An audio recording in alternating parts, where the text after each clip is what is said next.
Good evening. I'm Joe Curtatone. I have the honor and privilege of being the mayor of the most progressive and compassionate community in the United States here in Somerville.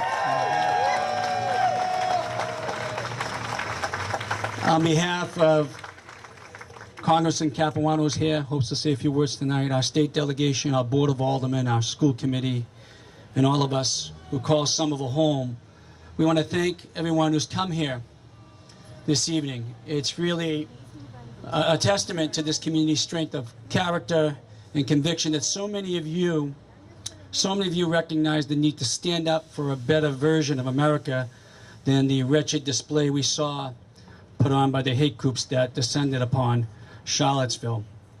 We have a number of community leaders here today to help us make that stand with all of us. But let us start first with a recognition of those three people who lost their lives in Charlottesville. Heather Heyer was killed by an act of hate and an act of terrorism. She died innocent. She was simply a big-hearted Charlottesville resident who just cared deeply about social justice. So she showed up to peacefully demonstrate against hate, just as all of us are doing here this evening. She should not have had to give her young life to do this cause. And we must not forget that. Trooper Lieutenant H.J. Cullen and Trooper Pilot Burke Bates were among our nation's brave officers who daily put their lives on the line for our safety and who carry out the sacred duty to protect our right to free speech. They died trying to contain the vile hostilities unleashed by a white supremacist rally. We must not forget that. It should serve as a shock to every conscience that good people's lives have been lost in the reemergence of this twisted ideology. So I now ask that you please join all of us in a moment of silence and reflection for Heyer, Cullen, and Burke, as well as all those injured during the violence. A moment of silence, please.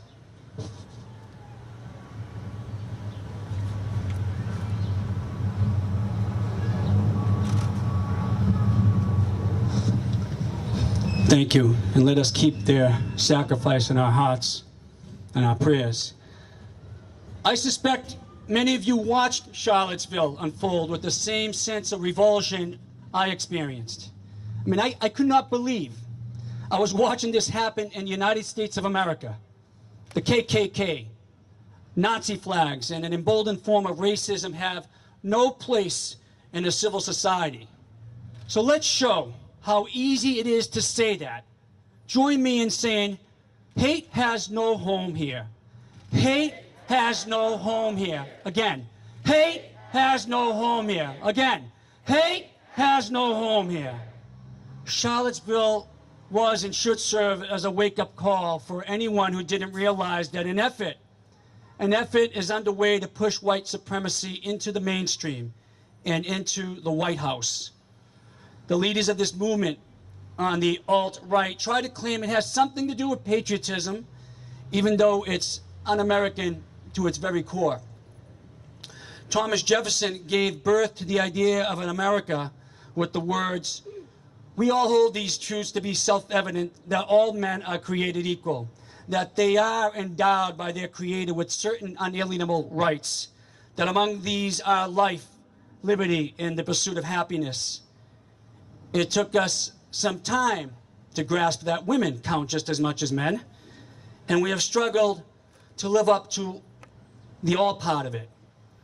Yet, take some comfort that cities and towns all across this great nation have held rallies like this to decry the hatred of the alt-right neo-Nazis who took to the streets of Charlottesville. They wanted to unite the right. Instead, they've united far more Americans behind the principles of equality and human dignity. Tonight we all join with those people to become something far bigger and far better.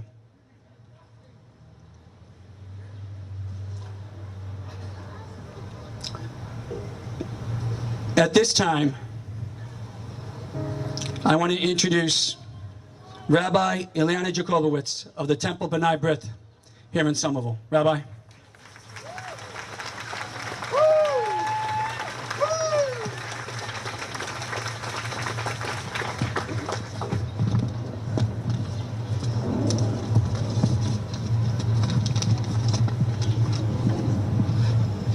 Shalom Aleichem, peace be with you. Like you, I stand here today horrified by the events of the past week, by the unleashed hate and violence of Charlottesville, by the no longer masked racism and anti-Semitism. I am horrified by the loss of innocent life. I am horrified by the accounts from the Jewish community in Charlottesville and by the acts of anti-Semitic vandalism that hit us closer to home here in Boston. I am horrified by the license given haters by our own government. With you, I worry about the future when hatred is not met with clear, unyielding condemnation. I stand here today, an immigrant in this beautiful country, a Jew, a third-generation Holocaust survivor. My grandparents barely survived Hitler's final solution. His massive plan to rid the world of Jews, gypsies, gays, the physically and mentally impaired, and everyone the Nazis felt was not good enough to walk the sacred land that should be reserved only for white Aryans. This ideology of hate that cost so many lives was expressed in short form in 3 words: Blut and Boden, blood and soil. The very same chant heard in Charlottesville this past Saturday.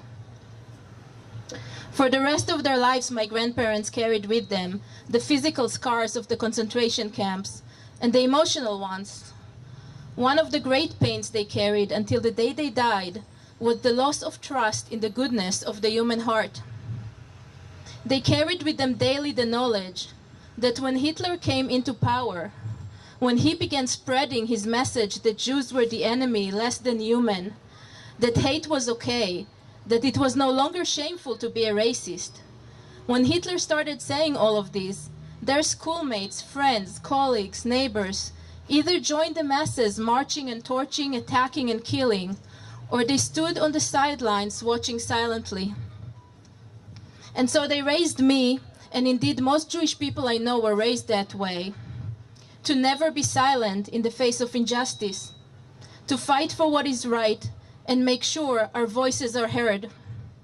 They did not raise me for a world in which my voice will no longer count, when I will again be considered a less than human vermin, as some in Charlottesville chanted.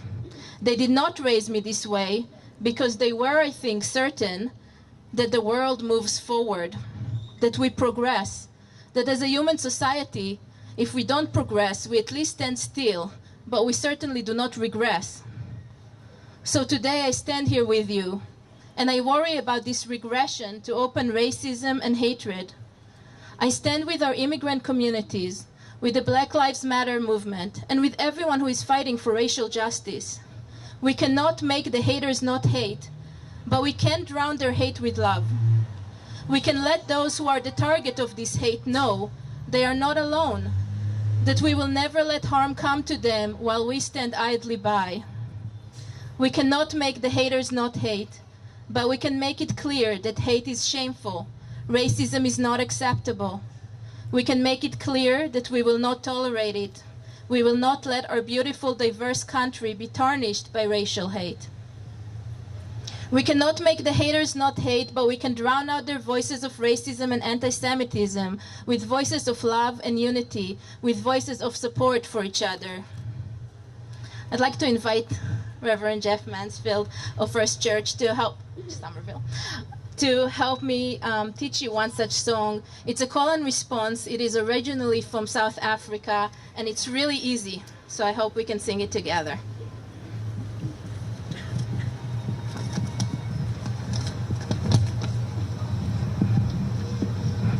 Courage, courage, my friend, my friend. You do not walk alone. You do not walk alone. We will walk with you and sing your spirit home. And sing your spirit home. So we echoed courage, my friend, and then we do together that you do not live alone. You do not walk alone. Let's try that. Courage, my friend, you do not walk alone. We will walk with you and sing your spirit home. Courage, my friend, you do not walk alone. We will walk with you and sing your spirit home. Courage, my friend, you do not walk alone. We will walk with you and sing your spirit home. Thank you. Thank you. Are you up? Go ahead, you want to say something? No, I thought I was up next.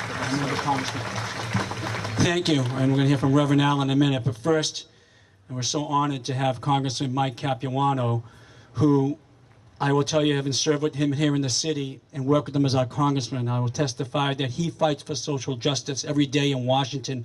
One of the true progressive voices. Let's welcome Congressman Mike Capuano.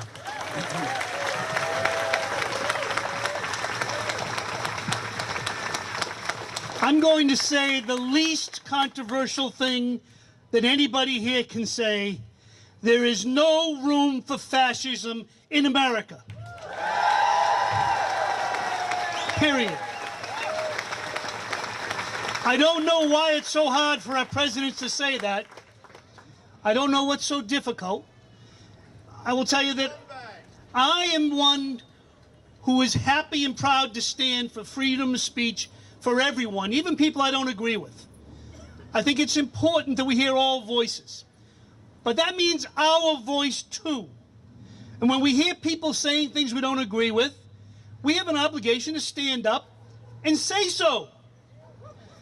Now, I will tell you, I'm kind of happy that I don't see anybody here today carrying a stick or a shield or a helmet.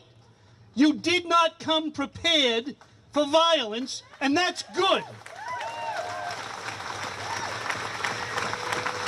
We can have our say, we can state our opinion, no matter what it is, without hating each other.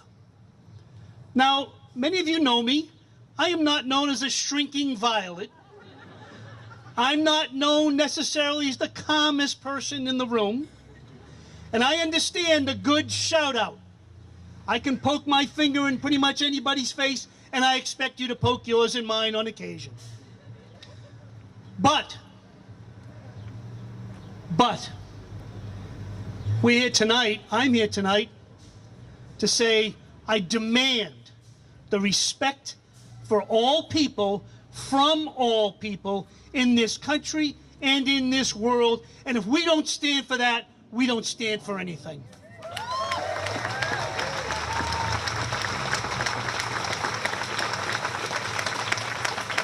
I want to thank you for standing up. To be honest, I'm sure you all feel the same way. I'm really unhappy that we have to be here tonight. This is not what we should have to do. But the fact that so many of you are here on short notice, knowing that it is, unfortunately, what we have to do tonight, we have to be here. I want to just tell you how much I appreciate your presence, how much I appreciate your spirit, and how much today, more than a long time in my lifetime, today, America needs that leadership and that courage. Thank you for being here tonight. Thank you, Congressman. Folks, at this time, we're going to hear from Brian Bishop, who will lead us in Let There Be a Peace on Earth. Thank you, Mr. Mayor. Good evening, everyone. I spent 20 years of my life serving the United States Air Force for this country. And as a member of the Air Force and a member of the United States Armed Forces, sometimes we don't agree with the leadership. But on Saturday was the first time in my life that I was ever ashamed of it. We are the greatest country on earth. And tonight, your presence here is the beginning. It's the beginning of healing, but the healing starts with each one of us, and that's where the peace comes from. It's from each one of us. So this piece, let there be peace on earth, most of you know it. I do it a little bit differently, but think of those people who stand up for what is right in this country. And as we stand here together tonight, recommit yourselves to freedom. Recommit yourselves to what is right, and recommit yourselves to each other.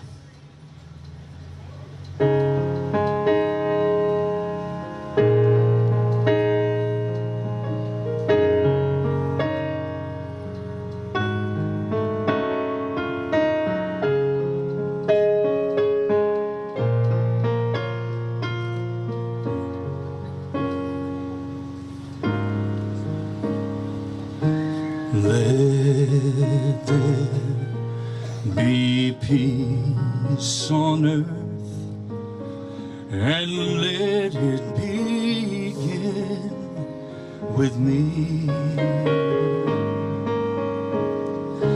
Let there be peace on earth, the peace that was meant to be. With God, our Creator, we're one family. Let us walk with each other in perfect harmony. Let peace begin with me. Let this be the moment now. With every step I take, let this be my solemn vow. Oh, to take each moment and live each moment in peace eternally. Let there be peace on earth, and let it begin with me.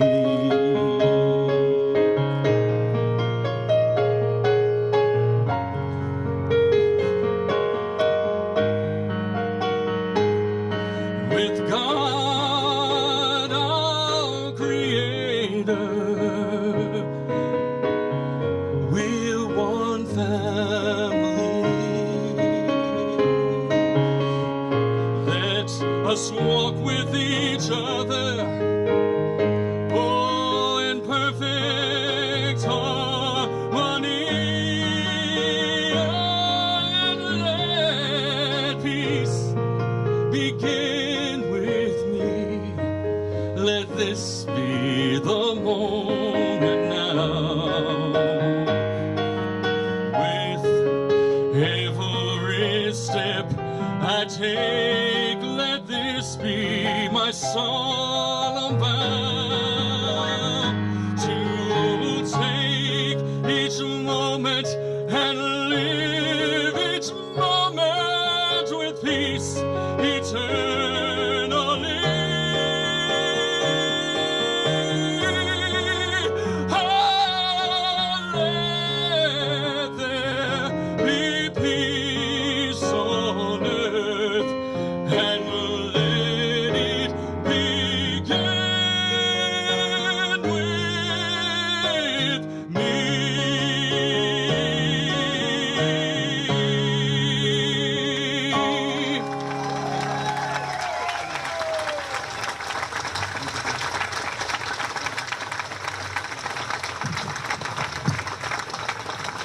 Thank you, Brian. Thank you. And we're proud of your service. Thank you to your service to your country. Honorable service. Please welcome again Reverend Mansfield of the First Church of Somerville. Reverend. Good evening. I am Reverend Jeff Mansfield from First Church Somerville, United Church of Christ, bringing you greetings from our entire congregation, greetings and solidarity from our entire congregation, and from our lead pastor, Reverend Davida McAllister, who is out of town this week, but she sends her love to all of you. Now, all throughout our history, right up until this very present moment, the Christian church has a lot of problems with white supremacy and racism, with homophobia and transphobia, with misogyny and anti-Semitism. And First Church Somerville is a congregation made up of people and leaders who are people of color and women and LGBTQ folks and folks who have Jewish heritage and Jewish family members. And so what we had to try and figure out as a church is, how do we be a church that is open to everybody and at the same time remain a community that is safe for everybody and safe from all the haters, because there's a lot of haters out there. And what we had to learn to say as a church is, all people are welcome here, but not all behaviors are welcome here.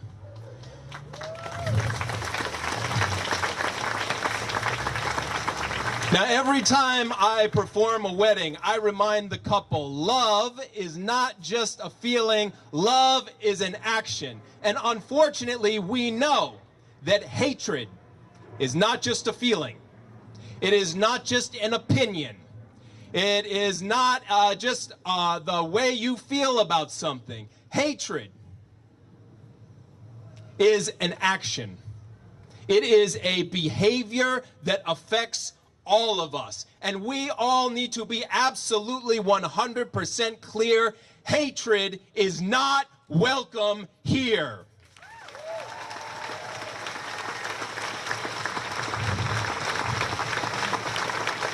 Somerville, does love want us to compromise with hatred?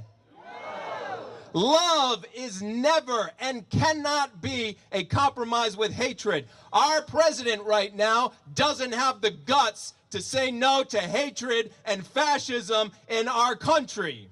But that doesn't have to stop us. So can I hear you all say no? No! Somerville, what do you have to say to white supremacy? No! Somerville, what do you say to fascism? What do you say to racism? What do you say to white nationalism? What do you say to neo-Nazis? What do you say to the KKK? What do you say to hatred? Amen. Thank you. Awesome. Thank you, Reverend Mansfield. I'd like to call up Reverend Alan Fairfax of the Clarendon Hill Presbyterian Church. Reverend, welcome.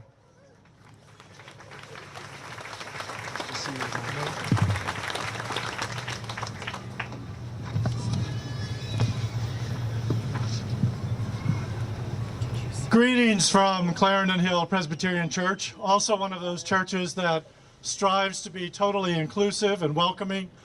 We are fortunate to be in this city. And I want to say I called my good friend from Ferguson, Missouri this afternoon to tell him what we were doing here in Somerville. He's the pastor of the Presbyterian Church there, and I want to tell you he couldn't be prouder that we were standing for justice in this way. He was very active in what had happened standing with Ferguson and how difficult it was to get a city to stand together in that circumstance. So praise to all of you for all that you are doing here in this place. Amen? Amen. All right. But the events of this past weekend are a vivid reminder of the ever-present need for all of us to work for justice in our community.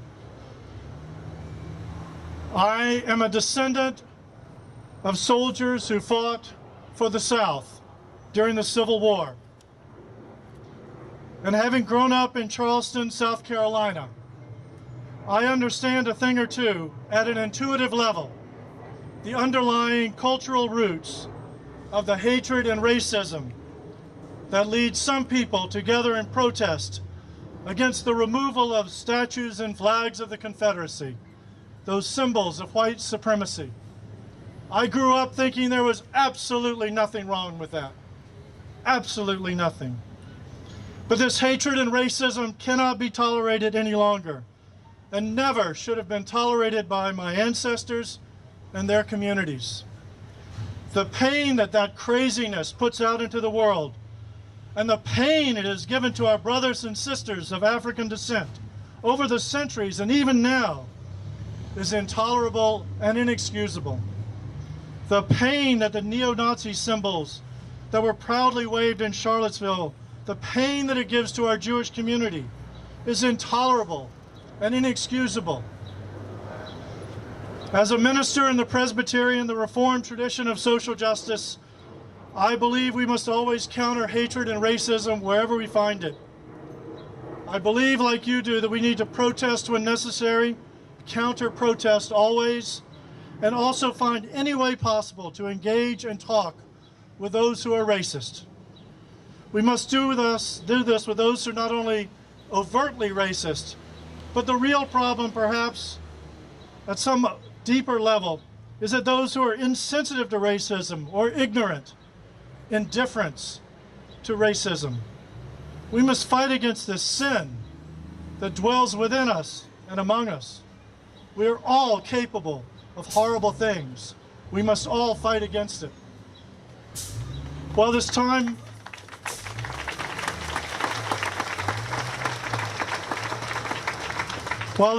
in our nation's history is a time of challenge, I also see it as a time of incredible opportunity. Having lived through the integration that started in the South, I saw what happened there. It's much better than it was, but it's like this is almost a dying gasp of a dying culture. I hope so. Amen. But we have an incredible opportunity to engage the sickness of racism in a stronger and more effective way than ever before. Let us all move collectively toward this ideal of equality that we all hold dear. May it be so. Thank you and amen. Thank you, Reverend. You know, I'm proud to serve with some pretty progressive and compassionate elected officials. I'm proud to serve with the Board of Aldermen who reaffirm Somerville sanctuary city status. And we'll always be a sanctuary and welcoming city. I want to recognize the members of the Board of Aldermen here before I call up the president from Ward 2, Marion Houston. From Ward 3, Bob McWaters. From Ward 5, Mark Niedergang. From Ward 6, Lance Davis. Alderman at large, Jack Connolly. I'm going to welcome up with the president of the Board of Aldermen, Bill White. Thank you, Mayor Joe, and thank you all for coming. When I saw the horrors of Charlottesville, it brought to mind visions that I had not seen since the hate protests of the 60s and 70s against the civil rights movement then. And never in my wildest dreams did I believe that I would see that again as an adult. What I'd like to do is share and reflect upon the thoughts of two people who I admired as a youth back then. And unfortunately, those thoughts are as relevant today as they were back then. The first one is Bob Marley. I hope folks are familiar with Bob Marley and his songs. I wish I could sing like Bob. No, Mark, not, if you could accompany me, I'll sing, but... And the song is actually War. And it's until the philosophy which holds one race superior and another inferior is finally and permanently discredited and abandoned, everywhere is war. That until they're no longer first-class and second-class citizens of any nation, until the color of a person's skin is of no more significance than the color of their eyes, we say war. That until the basic human rights are equally guaranteed to all without regard to race, this is war. That until that day, the dream of lasting peace, world citizenship, rule of international morality will remain in but a fleeting illusion to be pursued but never attained. Now everywhere is war, and we saw that at Charlottesville. But what we do have to take in mind are the words of Dr. Martin Luther King, who, facing this in the 60s, furthered nonviolence. And his words are quite precise on this. Our attack is directed against forces of evil rather than against persons who are caught in those forces. It is evil that we are seeking to defeat, not the persons victimized by evil. But he who passively accepts evil is as much involved in it as he who helps to perpetuate it. He who accepts evil without protesting against it is really cooperating with it. So when we see people using as their role models Nazis who exterminated millions, the Ku Klux Klan that firebombed churches and killed children, lynched innocent people, terrorized folks for 100 years, we see real evil and we must protest against it as we are this evening.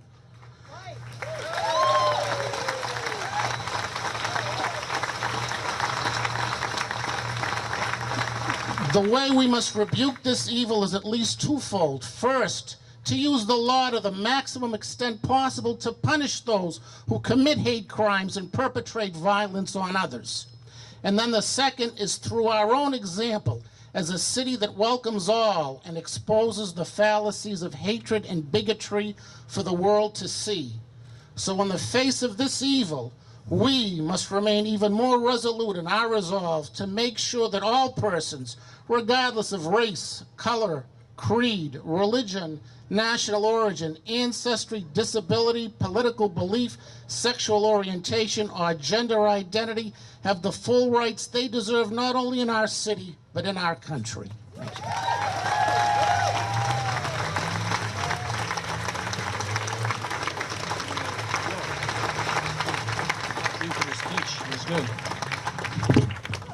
Thank you. President White, members of the Board of Aldermen, I also want to recognize, I send regards from our Superintendent of Schools, Mary Skipper, who fights for equality in our schools and educating every child who comes to our community. To represent the school committee, we have two members here tonight. I want to recognize Lyrica Lee Palmer from Ward 3, but also to speak right now, Ward 4 school committee member Andre Green.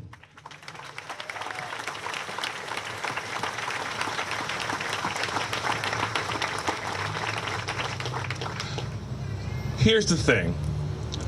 Richard Spencer, David Duke, they're absolutely right. They're right. We are coming for their way of life.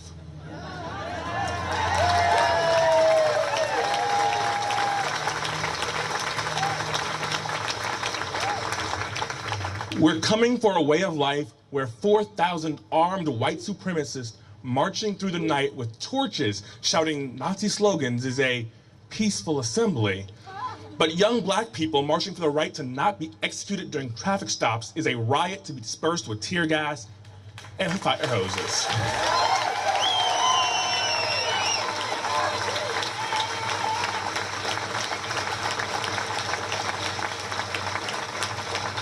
We're coming for a way of life that says one crime is reason for ripping families apart and the construction of a massive wall on our border. And one incident requires banning all Muslims, but thinks the fact that 65% of mass murders in this country are committed by white men somehow justifies the targeting of black and brown people with stop and frisk policies.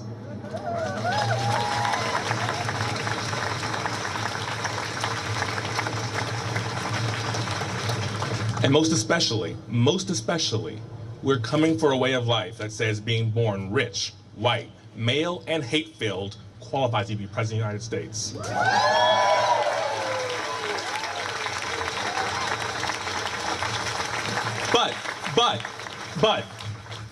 But we have to stop kidding ourselves.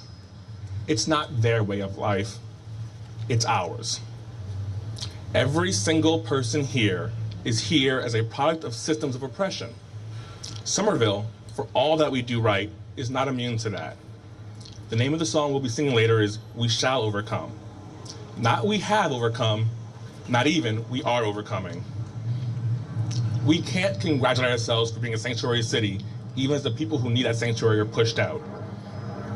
We can't rest on our laurels as the best urban school district in the Commonwealth when our English language learners, our special education students, our low income, and our students of color continue to lag behind. We can't condemn the legacy of Jim Crow in the South and ignore the invention of redlining in Boston. Right.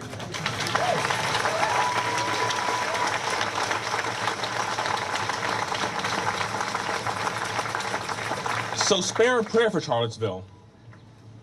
Then make sure your actions, your sacrifices, your resource. So say a prayer for Charlottesville. Then make sure your actions, your sacrifices, your resources, and yes, your votes right here in Somerville are spent in the name of justice and equity.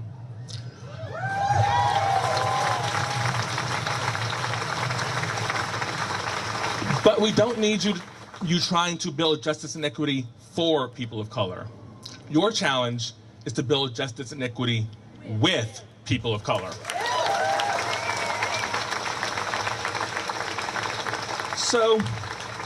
So to my white friends gathered here today, ultimately, this isn't my fight, it's yours. You have to decide what you're willing to give up. Yes, give up to make Somerville's proclamations of inclusion and equity real. The battle isn't in Charlottesville. It's in every space where through action or inaction, power is still based in its history of racism, sexism, homophobia, transphobia, ableism, ageism, and bigotry. That is to say, everywhere. You came to a vigil tonight. What are you doing tomorrow?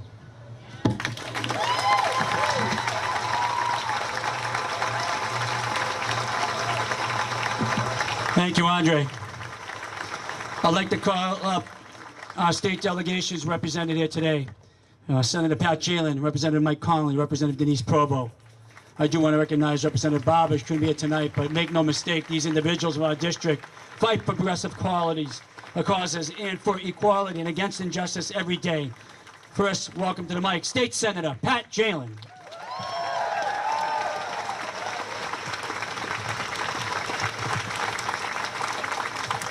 I thought maybe we should just go home after Andre's challenge. We should be shocked, but we shouldn't be surprised by Charlottesville. We should be shocked, but not surprised by Charlottesville. Racism, hatred of foreigners, and violence have been deeply embedded in American history and in Somerville history from the beginning.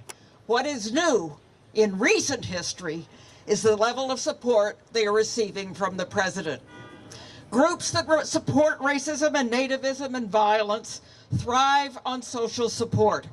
The president's words and actions embolden them and make them feel powerful. Their rallies let them find social support for their ideas.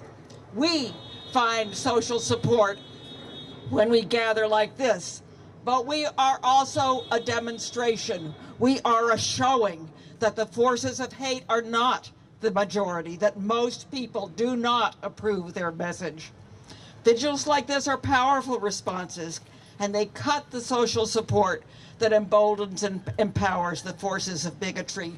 In the early 90s, I don't know how many people were here in the early 90s, Somerville, as it always is, was changing. And it was changing demographically so that people of color lived here. Some leaders made statements that encouraged fear of outsiders. Somerville stood at a crossroads. There was violence in the high school. What kind of community would we be? But people came together in a Count on Me movement. We pledged to speak up against racism and bigotry. We wore buttons in many languages. I see some of the people that wore those buttons. We said we would speak up if we heard racist conversations. It led to the Human Rights Commission and the Sanctuary City resolution, and no elected official after that gave encouraging words to racism or fear. People in this community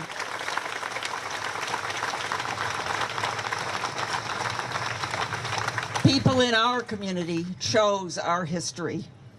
Now, through events like this, we help counteract the president's statements and his actions, and we deny the forces of hatred the social support they thrive on. He has a bigger microphone, but there are a lot of us.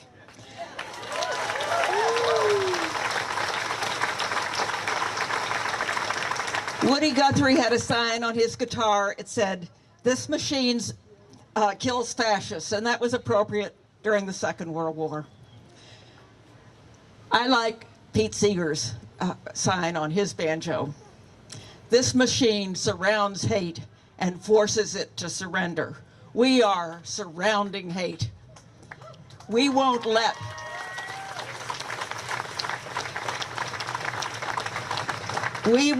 a president or the neo-Nazis or the KKK choose our history. We are choosing our history. Thank you for being here.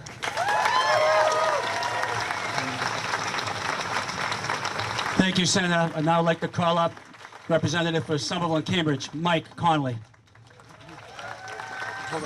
Thank you, Mr. Mayor. My name is Mike Connolly. I have the honor of representing East Somerville, parts of Union Square, Assembly Square, and Brick Bottom. And I just want to say how proud I am to be part of this community, a community that understands that Black Lives Matter, a community that understands that there's no place for white supremacy here in the United States. There's no place for neo-Nazism. You know, yesterday I was down at the New England Holocaust Memorial, and I remember when I was in high school visiting the memorial when it was first erected in 1995.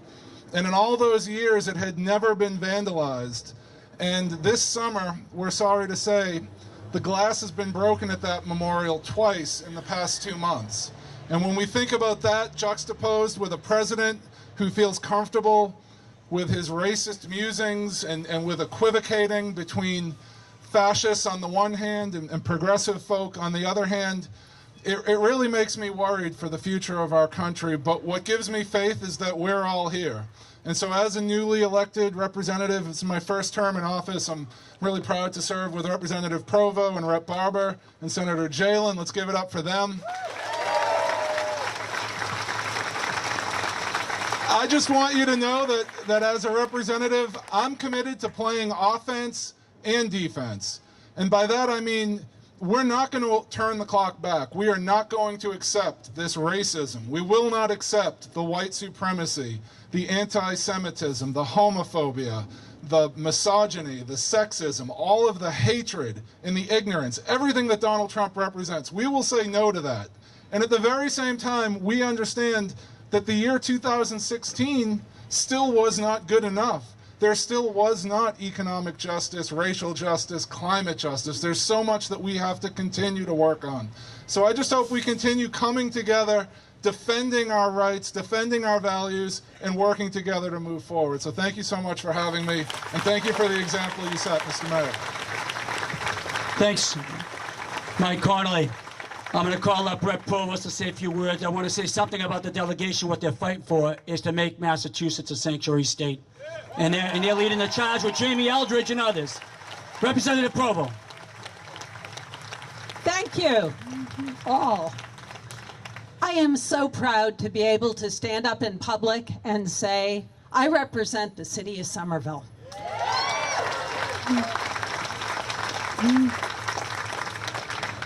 I don't have a lot to add to what's already been said because what's been said here tonight is so awesome. I would say in response to Senator Jalen saying, well, there are a lot of us, I'd say there are more of us. However many are on the hating side, are on the ugly side, there are more of us. I know that. And I think you do too. I think I can tell by some of the hats that some of the folks here went to the Women's March on Boston Common. Yeah, in January. which was goodness, you know, as far as the eye could see. Yes. And a week later, on very short notice, right after the first Muslim ban, travel ban, introduced chaos to Logan Airport, everybody got together again in Copley Square, and all the goodness and kindness and the signs and the smiles and the embraces continued, and they're continuing here tonight. So, yes, you all deserve this applause for being here, being part of this. And, you know, Andre Green just gave the most amazing speech. I say, I hear Dr. King, what do you think? And that my friend Bill White is channeling Bob Marley. How amazing is that? How awesome is it to hear him read out the words to war? Okay, so since the only place I think we can go from here is a Bob Marley sing-along, and we're not going to do that tonight, I will pass the mic back to the mayor and thank him for organizing this event. Folks, before I call up our last speaker, and then we'll hear beautiful music from Brian Bishop again, we'll close it out. I do want to recognize first a good friend of Somerville, a progressive leader. I became a big fan of his and his writings of South Africa and against apartheid, Bob Massey. Great job, Bob Massey. The next person, thanks for being here, Bob. Thanks for your leadership. The next person I'm going to call up to speak works in our Summer Viva department as a liaison to the immigrant community. She's an immigrant herself. She came here as a survivor of the earthquake in El Salvador. She's been here 16 years. She has TPS status, in danger of being taken away. She is an incredible leader, and she's the representative of the Somerville Sanctuary City Steering Committee. Welcome, Irma Flores.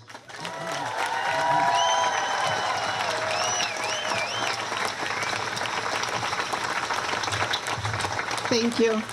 Good evening, Somerville. Yeah. Thank you for being here today. Our hearts are heavy. Our resilient spirit is being tested again by racism, hate, and xenophobia.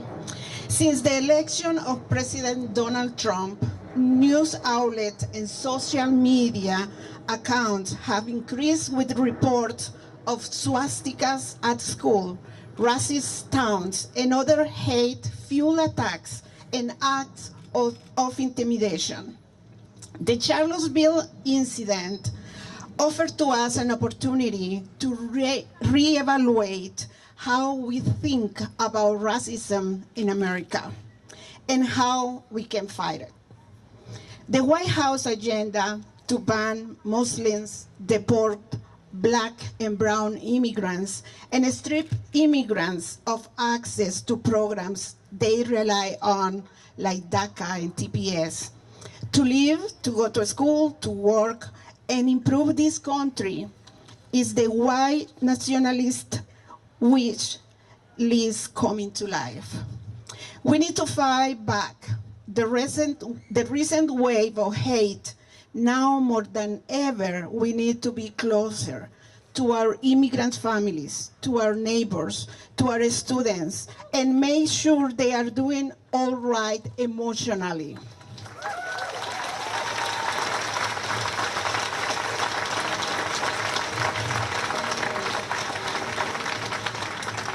It is heartbreaking to see that you are not welcome in this country anymore.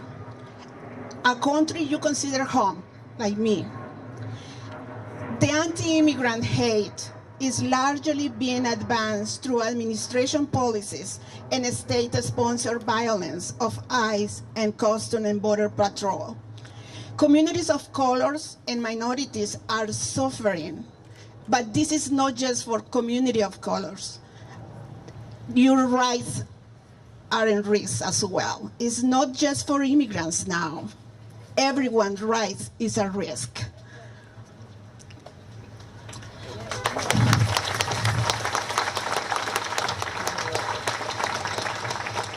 community of color and minorities are suffering by all this hate toward to us. And this is the moment to stand in solidarity and fight on all fronts to stop this. My question is, are you ready to fight?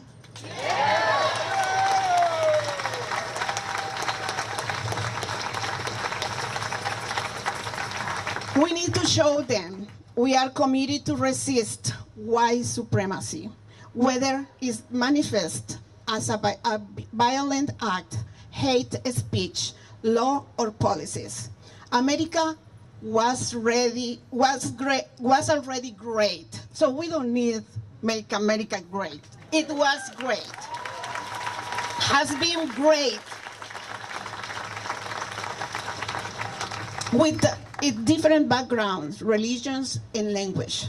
America thrives because of this diversity. I hope that these difficult times pass, and my family, like yours, can continue to call this great nation home. Thank you.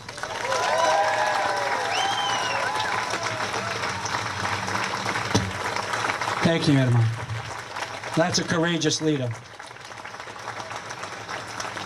So, I'm going to ask you to do something as we have this wonderful rendition from Brian, We Shall Overcome in America the Beautiful, and we'll close out one other remark. I ask you to hold hands to the person next to you, to your right and your left. Anyone? I want you to look to the person to your right and left, and in front and behind you. Look in their eyes. Look in their hearts. Feel their flesh. Feel their humanity. For those who chant blood and soil, we are all creatures of the same blood and the same earth. Let's let them hear that loud and clear.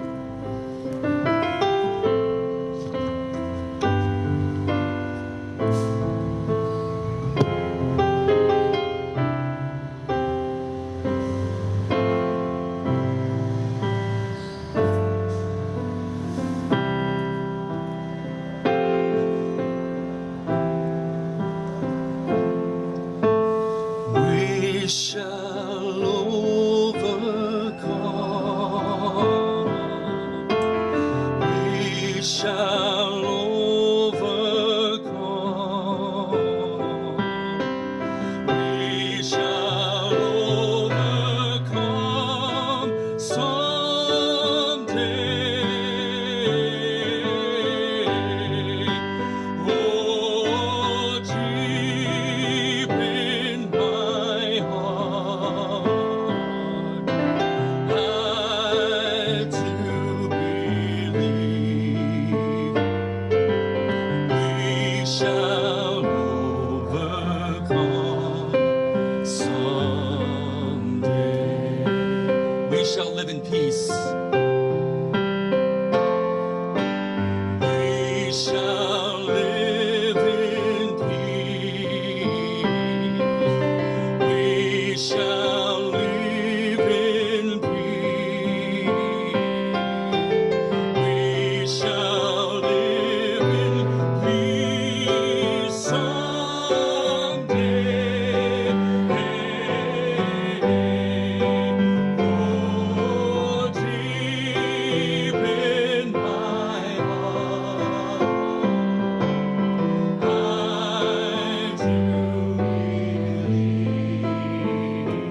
on the piano now. Just everyone here, just as loud as you can sing it. We shall overcome. We shall overcome. Let them hear us in Washington, D.C. We shall overcome someday.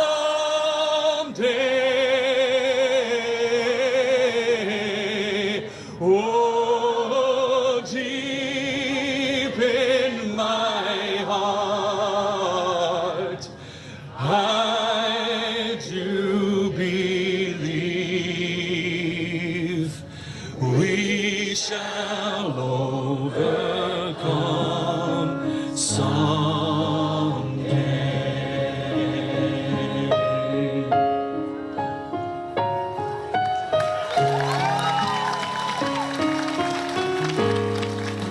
Oh, beautiful for spacious skies, for amber waves of grain, for purple mountain majesties above the fruited plain. America, America, God shed His grace on thee, and crown thy good with brotherhood from sea to shining sea. America, America, America, America, God shed His grace on thee, and crown thy good with brotherhood from sea to shining sea.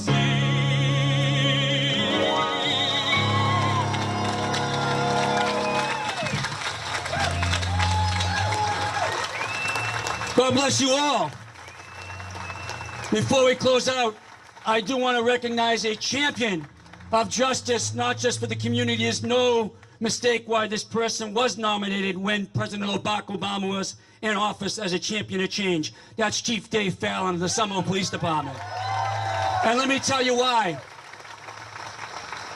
He stood side by side with everyone in this community as we raised a Black Lives Matter banner in Somerville. Because he understood, unlike the alt-right that's fighting for supremacy, Black Lives Matter movement is fighting for equality. He knows we can't have justice if all don't feel equal in this community.